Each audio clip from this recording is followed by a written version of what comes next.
Momentum. सबसे पहले हम मोमेंटम की डेफिनेशन की स्टडी करेंगे कि what is momentum, what is the definition of momentum. The momentum of a body is defined as the product of its mass and velocity. Product of mass and velocity. अगर कोई body है तो उसका कोई ना कोई मास होगा तो वो मूव करेगी किसी वेलोसिटी से। उस वेलोसिटी को और उस बॉडी के मास को अगर हम प्रोडक्ट ले लें, मल्टीप्लाई कर लें, जो आंसर होगा वो इक्विवेलेंट टू मोमेंटम होगा। यानी उसको हमने मोमेंटम का नाम दिया है, the product of mass and velocity is known as momentum. और करके एक और डेफिनेशन दी है, the product of mass of the body and the velocity of the body is called momentum. यानी प्रोडक्ट देना है mass of the body and velocity of the body. एक बॉडी के मास और उसी बॉडी की वेलोसिटी, मास एंड वेलोसिटी दोनों का प्रोडक्ट लेंगे तो वो किसके बराबर है? मोमेंटम के बराबर है। Momentum P is equal to mv। Momentum का जो फॉर्मूला है हमारे पास, P is equal to mv। P represent कर रहा है मोमेंटम को, M रिप्रेजेंट कर रहा है मास को, V रिप्रेजेंट कर रहा है वेलोसिटी को। मीन टू से हम ये भी कह सकते हैं कि अगर हम मास और वेलोसिटी को मल्टीप्लाई करें तो इक्वल क्या हमें मिलेगा? मोमेंटम मिलेगा। P is equal to mv। P is equal to mv. The product of mass and velocity is known as momentum. एक और डेफिनेशन और करके, यानी दो डेफिनेशन मैं आपको बता चुका हूं। थर्ड डेफिनेशन आपको एग्जाम में कोई एक डेफिनेशन देनी होगी, जो आपको इजी लगे आप वो डेफिनेशन बता दें। वैसे तो शॉर्ट फॉर्म बहुत इजीली जो डेफिनेशन बनती है मोमेंटम की वो बनती है, the product of mass and velocity is known as momentum. Again देखें भाई definition, momentum is inertia in motion. Inertia in motion also known as momentum. Formula, momentum is equal to mass dot का मतलब multiplication velocity, P is equal to mv। आप इसको scalar product के अंदर मत लेके जाइएगा कि डॉट लगा हुआ था इसका मतलब ये कि स्केलर क्वांटिटी है। नो, यहाँ डॉट का मतलब ये है कि m और v आपस में मल्टीप्लाई हो रहे हैं। तो आप इसको क्या लिखेंगे भाई? P is equal to mv। The unit of momentum is, mass की यूनिट हमारे पास होती है किलोग्राम। वेलोसिटी की यूनिट अगर आप इनिशियल चैप्टर मोशन में देखें वेलोसिटी की डेफिनेशन को तो उसमें दी हुई है मीटर पर सेकंड। वेलोसिटी की यूनिट होती है मीटर पर सेकंड। अगर मैं दोनों को एक साथ कंबाइन करके लिखूं तो मोमेंटम की यूनिट बनेगी kilogram metre per second. Kilogram metre per second. Quantity and direction. अब क्वांटिटी और डायरेक्शन की बात करते हैं कि मोमेंटम कौन सी क्वांटिटी है और मोमेंटम की डायरेक्शन क्या होती है। Momentum is a vector quantity. Momentum जो है हमारे पास वेक्टर क्वांटिटी है। कौन सी क्वांटिटी है? वेक्टर क्वांटिटी है। वेक्टर क्वांटिटी, वेक्टर क्वांटिटीज कौन सी क्वांटिटीज होती हैं? आप चैप्टर नंबर 2 को रीड करें। Vector quantities are those quantities which have magnitude and direction। Its magnitude यानी कि वेक्टर क्वांटिटीज उस क्वांटिटीज को कहते हैं जो किसी मैग्नीट्यूड प्लस डायरेक्शन के साथ हो। तो इसका मतलब ये हुआ कि momentum is also a vector quantity. Momentum की भी कोई ना कोई डायरेक्शन होती है। Mass into velocity and its direction is the same as that of the velocity. जो डायरेक्शन वेलोसिटी की होगी वही डायरेक्शन मोमेंटम की भी होगी। अगर दोनों की डायरेक्शन सेम है तो इसका मतलब क्या हुआ? One dimension straight line horizontal motion positive momentum. अगर मैं ये कहूं कि भाई नेगेटिव मोमेंटम भी होता है तो कैसे डिफाइन करेंगे कि इसकी जो डायरेक्शन होगी वो अपोजिट डायरेक्शन होगी। अगर मोमेंटम वेलोसिटी के अपोजिट डायरेक्शन में पैदा हो जाए तो इसको हम कहेंगे नेगेटिव मोमेंटम। मोमेंटम यानी कि दोनों कंडीशन में होगा। सम टाइम ऐसा होता है कि हम किसी गाड़ी का कोई ना कोई मास है, गाड़ी की स्पीड हम बढ़ा रहे हैं तो उस कंडीशन में गाड़ी की जो स्पीड बढ़ रही है उस कंडीशन में जो मोमेंटम होगा पॉजिटिव मोमेंटम होगा। और हम गाड़ी को जब ब्रेक लगाएंगे तो उसकी गाड़ी की वेलोसिटी कम हो रही होगी। जब गाड़ी की वेलोसिटी कम हो रही होगी तो उस कंडीशन में जो मोमेंटम पैदा होगा वो नेगेटिव मोमेंटम होगा। दोनों कंडीशंस आपको मालूम होनी चाहिए।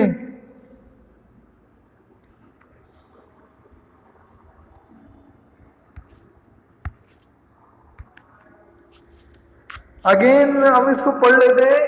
The greater the mass of the body, greater the mass of the body and the faster its velocity the more momentum it has. Momentum का जो फॉर्मूला है P is equal to mv। P stand for momentum, M stands for mass, V stands for velocity. P in kilogram meter per second. Mass in M is kilogram, V meter per second. The momentum of a massive body with slow velocity may be equal to the momentum of a lighter, the same as that of the velocity. आप ये भी कह सकते हैं कि the momentum of a massive body with slow velocity may be equal to the momentum of a lighter body moving fast velocity। अगर एक heavy trawler और एक छोटी कार दोनों का मोमेंटम है क्योंकि इसकी वेलोसिटी भी है और इसका मास भी है तो product of mass and velocity is known as momentum। अब हमारे पास ये ट्रॉलर मौजूद है। ट्रॉलर के अंदर मास और वेलोसिटी, इसका मास भी ज्यादा है वेलोसिटी भी है तो दोनों का प्रोडक्ट मोमेंटम है। अगर मैं इसकी वेलोसिटी कम कर दूं और इसकी वेलोसिटी बढ़ा दूं यानी कि दोनों एक ही लेवल पे आ गए, एक ही पोजीशन पे आ गए, एक ही साथ मूव कर रहे हो तो इस कंडीशन में दोनों का मोमेंटम सेम हो जाएगा, बराबर हो जाएगा, इक्वल हो जाएगा। यानी ट्रॉलर की इस वेलोसिटी कम कर दी मैंने और कार की वेलोसिटी बढ़ा दी, तो दोनों के दोनों एक इक्वल पोजीशन पे आ गए। जब वो दोनों इक्वल पोजीशन पे आएंगे तो उस कंडीशन में मोमेंटम हमारा क्या होगा, बराबर हो जाएगा, इक्वल हो जाएगा। यूनिट्स ऑफ मोमेंटम, अब मोमेंटम की यूनिट्स के बारे में स्टडी करते हैं। मोमेंटम का फॉर्मूला होता है P is equal to mv। The mk system, MKS, M stands for meter, K stands for kilo, S stands for second, meter kilogram second, and SI system, international system of momentum is kilogram meter per second. It is derived as follows. P is equal to mv। m जो है हमारे पास kilogram है, v जो है metre per second है। P is equal to mv, मतलब m की जो यूनिट है किलोग्राम, v की यूनिट मीटर पर सेकंड। इसका मतलब ये हुआ मोमेंटम की एक यूनिट जो हमारे पास आई है वो आई है kilogram metre per second, kilogram metre per second.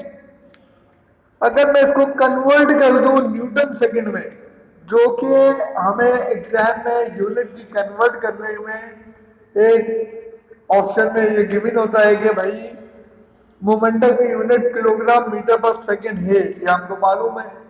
अब इसको कन्वर्ट कर दें न्यूटन सेकंड में, तो आपने करना क्या है, multiply and divide by S, मतलब सेकंड।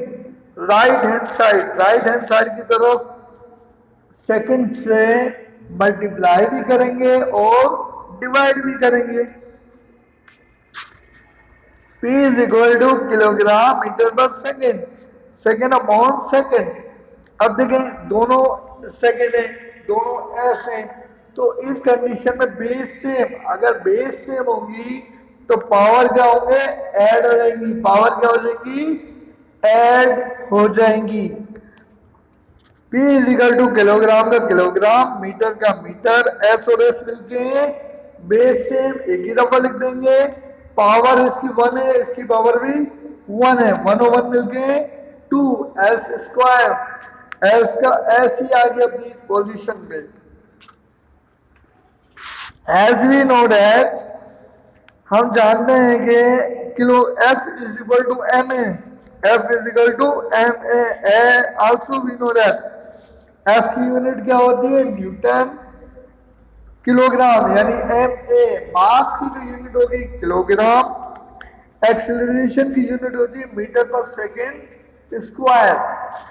यानी अगर हमें न्यूटन की सेकेंड इक्वेशन ऑफ मोशन याद हो, सेकेंड इक्वेशन जो सेकेंड लॉ है, सॉरी सेकेंड लॉ क्या है, F is equal to M A.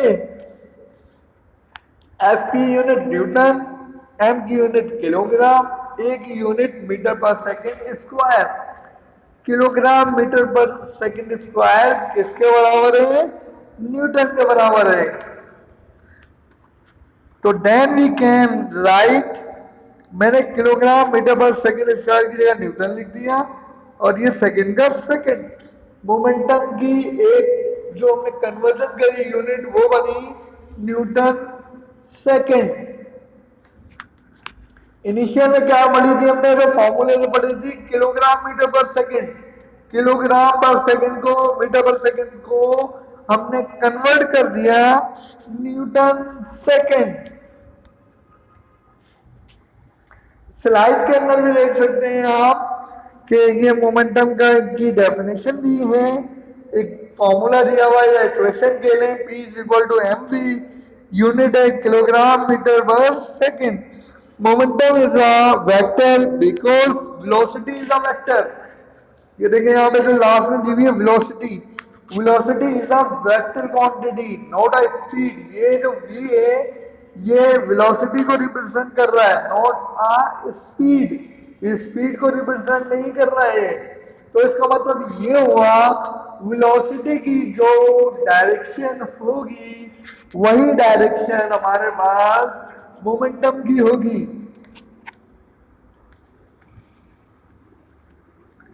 In British engineering system में unit of momentum is pound second. ये सिलेंडर लेंस के अंदर आपसे पूछी जाती है कि बताएं in British engineering system unit of momentum is pound second. आप अपने आंसर्स को गूगल के जरिए भी सर्च कर सकते हैं। अगर कोई यूनिट मालूम नहीं हो रही है या कोई फॉर्मूला किसी भी, जैसे velocity, speed, acceleration, X Y Z, आपको कोई भी फॉर्मूला चाहिए तो आप गूगल से सर्च करें, आपको वहां से फॉर्मूले मिल जाएंगे। Second law of motion in term of momentum. अच्छा, मैंने आपको चैप्टर नंबर 3 के स्टार्ट में बताया था कि हमारे पास न्यूटन के 3 लॉज हैं और 3 न्यूटन की इक्वेशन है। अब आपने करना ही है कि लॉज जो है वो जो है हमें मालूम है कि न्यूटन लॉज में सेकेंड लॉ की इक्वेशन है F is equal to M A. ये आपको याद होनी चाहिए, F is equal to M A. Equation of motion तो आपको मालूम होगी, V F is equal to V I plus A T. Second equation of motion S is equal to V I T plus half A T square. Third equation of motion 2as is equal to vf square minus vi square. The rate of change of momentum of a body is equal to that to the net force acting upon it, and the change of momentum take place in the direction of the force. Mathematically मैंने आपको starting में बताया था, जब भी किसी भी चीज को टाइम से डिवाइड करना है, यानी कि किसी भी फॉर्मूले में अपॉन में टाइम आ रहा होगा तो उसकी डेफिनेशन को हम ऐसे भी लिख सकते हैं, the rate of change of. अब ये मोमेंटम इसलिए दिया है P is equal to M V. Change of momentum of a body जब चेंज होगा, चेंज का मतलब यही होता है कि फाइनल माइनस इनिशियल। देखिए मोमेंटम का formula P is equal to M V. अब वो बोला पहले फाइनल मोमेंटम लिखे, फिर माइनस करें initial momentum, final minus initial, और rate of change of time से divide. F is equal to M A, but A is equal to A क्या है? एक्सेलरेशन। एक्सेलरेशन की डेफिनेशन अगर आप चैप्टर नंबर 3 में देखें इनिशियल में, तो उसमें डेल्टा V अपॉन टी यानी चेंज इन वेलोसिटी। अब देखें मैंने A की value F is equal to M A की जगह पे पुट करी, M का M आ गया, delta V upon T, M multiply हो रहा है डेल्टा V से, मल्टीप्लाई करते हैं अपॉन टी, टी अपॉन में डिवाइड है यानी डिवाइड हो रहा है, टी से तो एफ से मल्टीप्लाई करेंगे तो टर्म बनेगी F T is equal to M delta V. F T is equal to delta मैंने बाहर निकाल लिया एम वी। एम वी बराबर होता है मोमेंटम पी। हम फॉर्मूला पढ़ चुके हैं। एफ टी जो है वो इम्पल्स है, इम्पल्स का जो फॉर्मूला है impulse force Ft, the product of force and time, is equal to change in momentum.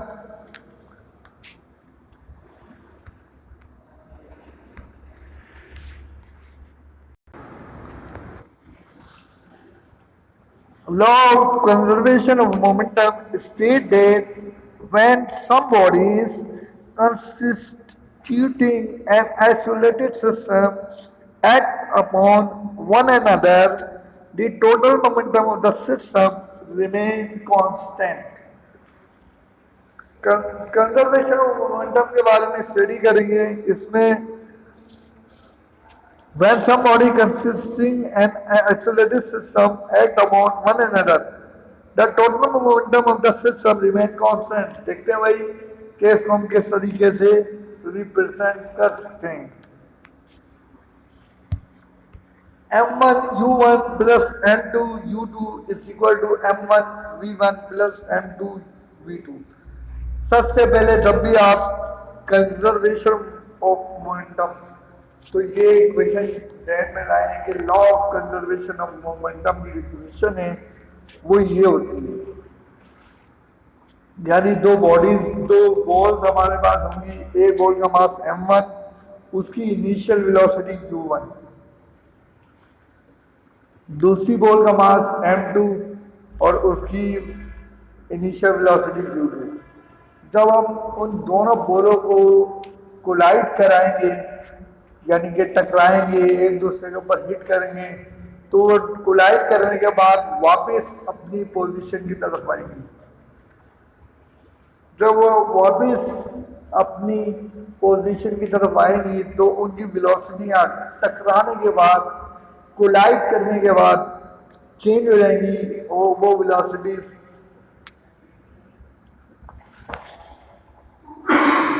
Change होकर V1 एंड V2 में कन्वर्ट हो जाएंगी. M1 is equal to mass of the body A, M2 mass of the body B, U1 velocity of A before collision. यानी उन दोनों bodies जो दो balls हैं उन दोनों बॉल्स की जो इनिशियल वेलोसिटी होंगी वो U1 और U2, सेकेंड बॉडी की U2, यानी बॉल 2 की जो वेलोसिटी होगी वो U2 होगी. वेलोसिटी आफ्टर कोलिजन, टकराने के बाद, कोलाइड करने के बाद, हिट करने के बाद उनकी वेलोसिटियां चेंज हो जाएंगी और चेंज होने के बाद उनकी वेलोसिटी V1 और V2 में कन्वर्ट हो जाएंगी. Conversation of momentum, suppose there are two objects A and B. Both objects collide with each other.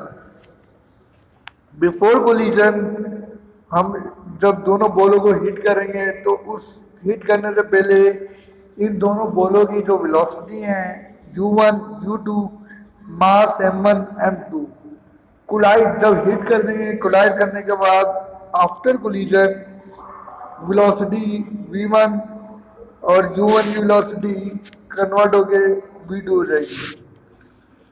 Mass constant रहेगा M1, M2, M2. Isolated system उस सिस्टम को कहते हैं जिस सिस्टम के अंदर ना तो कोई चीज या कोई हीटअप या कोई भी चीज एक्सपायरेट इंटर करे, जैसे कोई गैस है किसी गुब्बारे के अंदर, बैलून के अंदर, तो उसमें ना तो गैस इंटर हो सके ना ही एग्जिट हो सके, ना अंदर आ सके ना ही बाहर जा सके.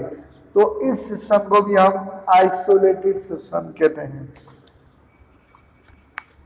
Isolated system mean a system which is not acted upon by external force when a number of bodies are such that they can exert force upon one another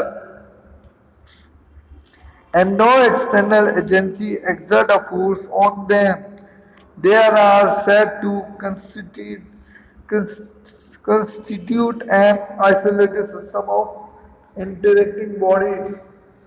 यानी एक ऐसी बॉडी जिसके अंदर ना तो कोई चीज इंटर हो सके ना ही एग्जिट हो सके, वो सिस्टम को हम आइसोलेटेड सिस्टम कहते हैं.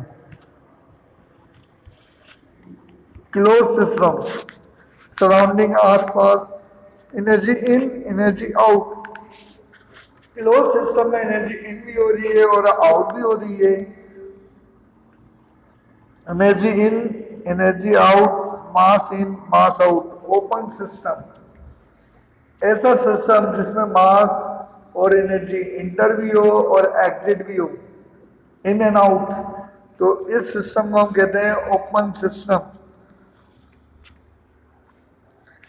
ऐसा सिस्टम जिसके अंदर से ना तो एनर्जी इन हो और ना ही मास उसका चेंज हो, यानी ऐसा सिस्टम जिसके अंदर ना एनर्जी चेंज हो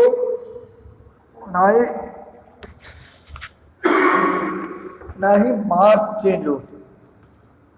तो इस सिस्टम को हम आइसोलेटेड सिस्टम कहते हैं। For example, the molecule of a gas enclosed in a balloon at constant temperature is an isolated system interacting bodies. Let's हम देखते हैं सी। एक बैलून के अंदर हमने गैस इंटर कर दी, यानी कि गुब्बारे के अंदर एक गैस भरी हुई, उसको हमने थ्रेड धागे की मदद से इस तरीके से टाइट किया कि उसमें से ना तो गैस इंटर हो रही है और ना ही एग्जिट हो रही है। तो ऐसा सिस्टम को भी हम आइसोलेटेड सिस्टम कहते हैं। एक्सप्लेनेशन करते हैं law of conservation of momentum की। Consider a system of two bodies A and B. मैं आपको बता चुका हूं दो बॉल्स हैं A and B of mass A body का जो मास है हमारे पास वो m1 है, एंड बी बॉडी का जो मास है वो m2 है। Moving along the same line, वो एक ही लाइन के अंदर मूविंग कर रही है with initial velocity u1 and u2, यानी वो दोनों की दोनों बॉल्स एक ही लाइन में मूव कर रही हैं और उस वक्त उनकी जो इनिशियल वेलोसिटी है वो u1 और u2 है। They collide with each other, collide करने के बाद and after collision their velocity become v1 and v2, उनकी वेलोसिटी अब चेंज हो जाएगी v1 and v2। There force, फिर ये देखें एक ट्रॉली सपोज कर लेते हैं, अब ये दोनों u1 और u2 से मूव कर रही हैं, इनको करेक्ट कर ले u1 u2 और इनका मास m1 m2 है। दोनों को जब हम कोलाइड कराएंगे तो आफ्टर कोलिजन टकराने के बाद इनकी वेलोसिटियां v1 और v2 में कन्वर्ट हो जाएंगी। Total initial momentum of this system m1 u1 plus m2 u2 initial momentum. Final momentum जो हमारे पास आएगा m1 v1 plus m2 v2। दोनों बॉल्स का मैंने मोमेंटम आपको बता दिया है। Momentum p is equal to mv होता है, मैं आपको बता चुका हूं। During collision the two bodies exert equal and opposite force each other. Total force on body A and B, यानी बॉडी जो फोर्स लगा रही है ए बॉडी बी के ऊपर, यानी पहली बॉल ए का नाम जिसको दिया है वो दूसरी बॉल बी के ऊपर हिट करेगी, फोर्स लगाएगी। जब वो फोर्स लगाएगी तो उसकी जो मोमेंटम चेंज होगा m1 v1 minus m1 u1, final momentum minus initial momentum. हमें कैसे पता कि m1 v1 फाइनल है, क्योंकि जो बॉडी ए उसका v1 है तो बॉडी बी m1 u1 है, तो मैंने दोनों का चेंज निकालना है तो दोनों को माइनस कर दिया।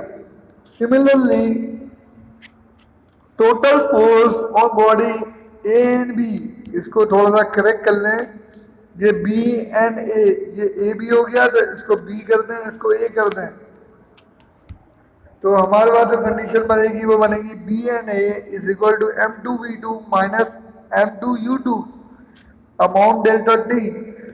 अब देखें किस तरीके से आप चेंज करेंगे, मैं आपको बता दूं कि पहले ए बी, तो ये ए बी ये तो ठीक है, करेक्ट है। बी ए, इसको बी ए कर दें, यानी ए वाला बी पर और बी वाला ए पे जब फ्रूट्स लगाएगा तो बस थोड़ी सी हमने इनको तरतीब देनी होगी। M1, M2, U1, U2 initial velocities collide करेंगे बिफोर कोलिजन, टकराने से पहले, during collision M1, M2 force F according to Newton third law. अगर जब बॉडी ए बी पर फोर्स लगा रही है तो बॉडी बी भी ए के ऊपर फोर्स लगाएगी। तो during collision and then after collision, टकराने के बाद, कोलाइड करने के बाद, कोलिजन करने के बाद M1 velocity change V1, M2 velocity change V2, यानी इनकी वेलोसिटीज चेंज हो जाएंगी। और यहाँ पे भी देखें V1 U1 चेंज हो गई V2 U2 according to Newton third law. Newton third law के मुताबिक हम देख सकते हैं कि F B A is equal to minus F A B. अब इस माइनस साइन से कंफ्यूज ना हो, ये माइनस साइन सिर्फ और सिर्फ डायरेक्शन को रिप्रेजेंट कर रहा है। यानी कि अगर अब मैं एक बॉल को किसी वॉल के ऊपर, दीवार के ऊपर हिट करूंगा, जितनी स्पीड से उस बॉल को मैं दीवार पे फेंकूंगा या मारूंगा, उसी स्पीड से वो बॉल हमारे पास रिटर्न आएगी। जब वो बॉल हमारे पास रिटर्न आए तो उसकी डायरेक्शन क्या हुई, चेंज हो गई। तो ये नेगेटिव साइन उसी डायरेक्शन को रिप्रेजेंट कर रहा है जो चेंज हुई थी।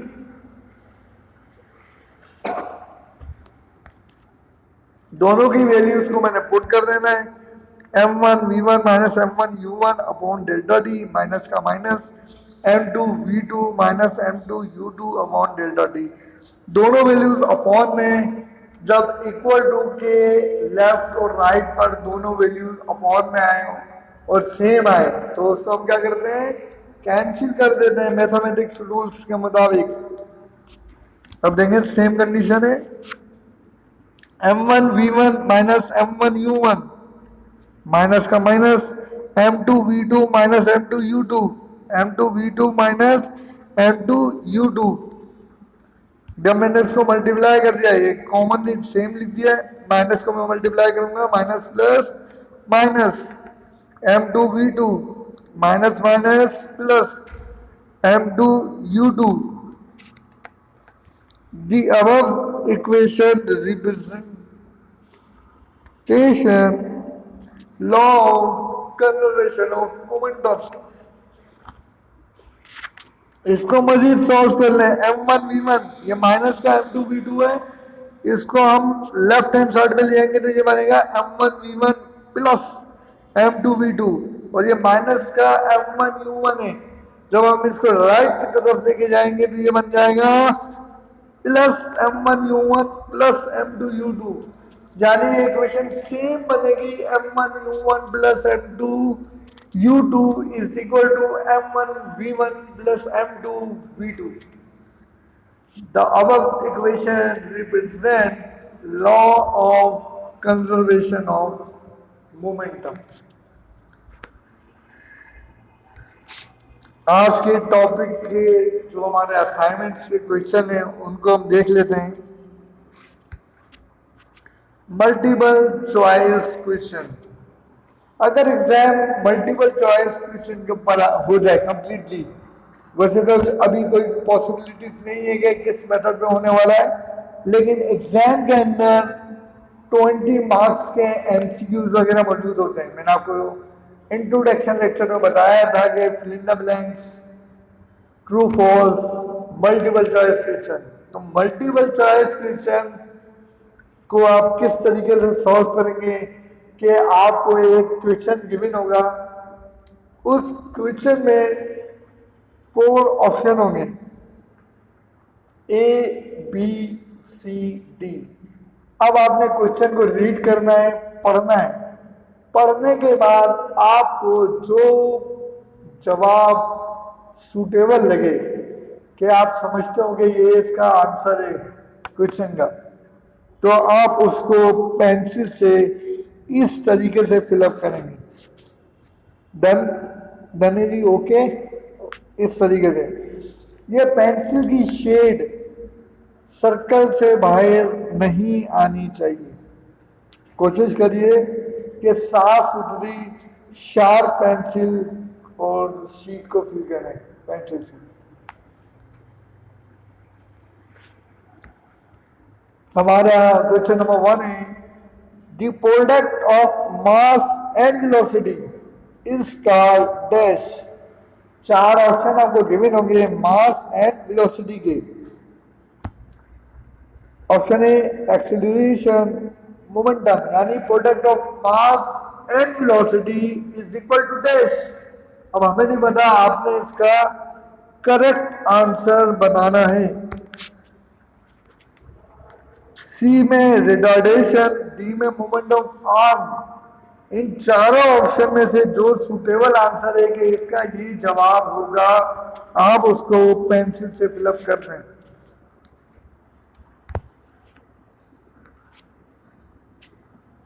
मैंने आपको एक स्लाइड भी दी हुई है, आप इसको भी रीड करके इसका आंसर बता सकते हैं। लेकिन एग्जाम के अंदर आपको सिर्फ और सिर्फ ये क्वेश्चन और ये 4 ऑप्शन मिलेंगे, इसके अलावा कुछ भी नहीं मिलेगा। सो प्लीज आप अच्छी तरीके से प्रिपरेशन करें।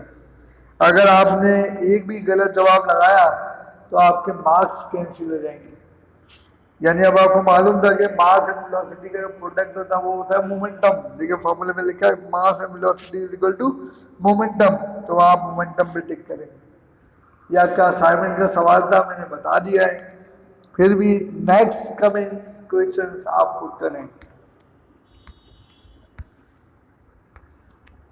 Momentum of a moving body depend upon, यानी एक बॉडी मूव कर रही है, उस वक्त उसका मोमेंटम किसके ऊपर डिपेंड कर रहा होगा। ये 4 ऑप्शन आपको गिवन है। देखते हैं, mass and velocity of the body, option A velocity of the body only, option B, option C देखते हैं mass of the body only, option D gravitational force of the body. अब आपने बताना है कि momentum of a moving body किस पे depend करता है। ये आपका असाइनमेंट से, एक मूविंग बॉडी मूव कर रही है, एक साइकिल मूव कर रही है, बताइए इसका मोमेंटम किसके ऊपर डिपेंड कर रहा होगा। The rate of change of linear momentum is equal to, linear momentum किसके बराबर होता है? Force, option A, option B weight, option C energy, option D impulse. मैं क्वेश्चन को अगेन रिपीट कर देता हूं। The rate of change of linear momentum, momentum linear momentum हो या मोमेंटम हो, लीनियर मोमेंटम से स्ट्रेट लाइन में बॉडी मूव कर रही हो, उस वक्त जो मोमेंटम पैदा होता है वो लीनियर मोमेंटम होता है। इसका formula P is equal to mv होता है। अब आपने बताना है कि the rate of change of linear momentum किसके बराबर होता है। आप लेक्चर को रिवर्स करें, प्रीवियस स्लाइड्स में देखें, इसका आंसर आपको मिल जाएगा।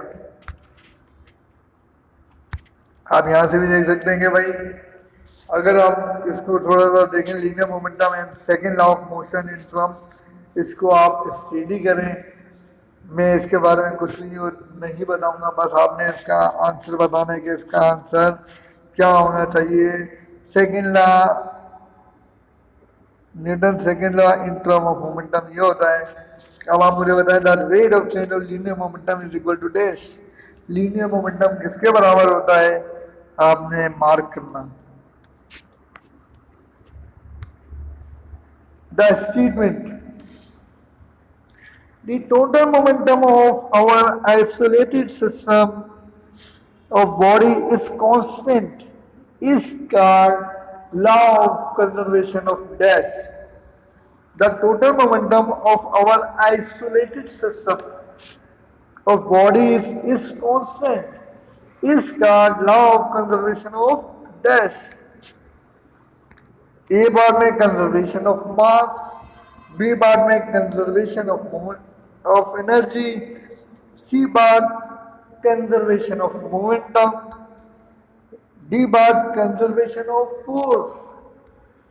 टिक करेंगे, आप मार्क करेंगे।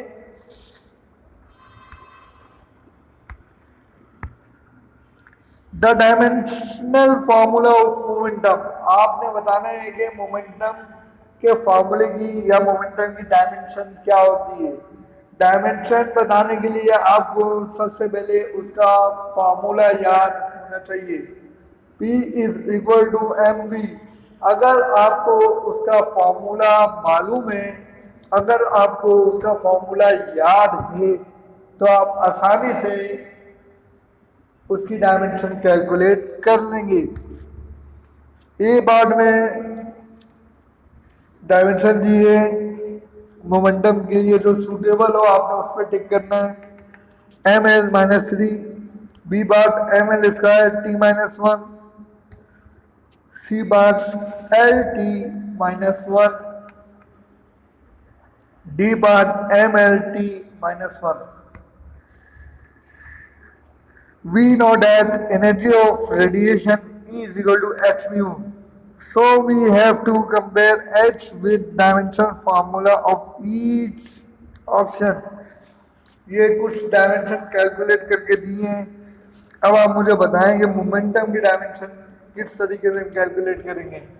सबसे पहले मोमेंटम का formula P is equal to mv।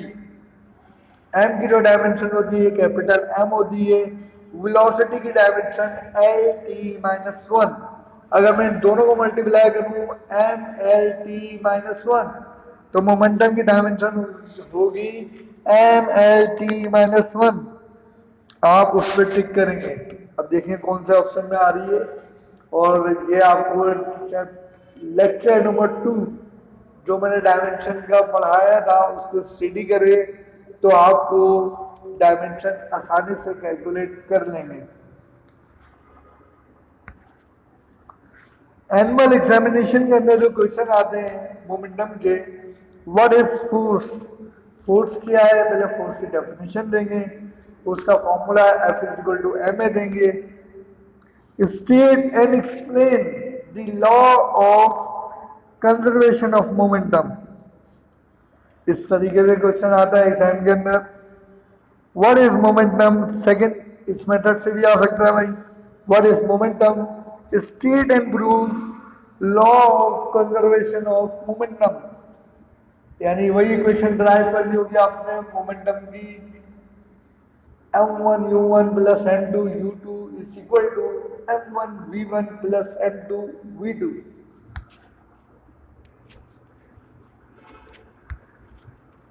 ये एक असाइनमेंट में मैंने आपको दिया हुआ है, आप इसकी स्टडी करें। डिफाइन करें, momentum is defined as the product of the dash and dash. किसका प्रोडक्ट है वो दोनों आप इसमें फिल करें। यूनिट बताएं इनकी। ये आपके असाइनमेंट्स का क्वेश्चन है, आप देखें इसको और सॉल्व करें। Thank you very much. इस अपनेपन के साथ अपना बहुत बहुत ख़ास ख्याल रखिएगा। मैं आपका अप्लाइड फिजिक्स का टीचर मिस्टर मोहम्मद एराज खान आपको अल्लाह हाफिज़ करता हूँ। अल्लाह हाफिज़।